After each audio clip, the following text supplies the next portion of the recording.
এমন এক দেশে বসবাস করি যেই দেশে ধর্ষণকারী পুলিশ ধরার পরেও সেই ধর্ষণকারী জামিন পেয়ে যায়, সেই ধর্ষণকারীর বিচার হয় না। রাসূল সাল্লাল্লাহু আলাইহি ওয়াসাল্লামকে কটূক্তি করে তারপরেও তার বিচার হয় না।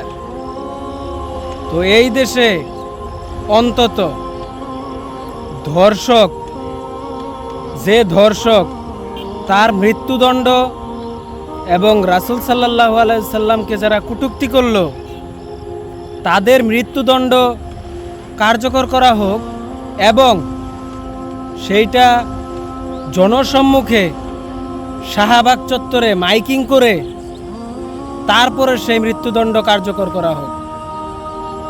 এই আইন করলেই রাসূল সাল্লাল্লাহু আলাইহি ওয়াসাল্লামকে কটূক্তি করা থেকে এবং ধর্ষকরা ধর্ষণ করা থেকে অনেক অনেক দূরে থাকবে। ধন্যবাদ।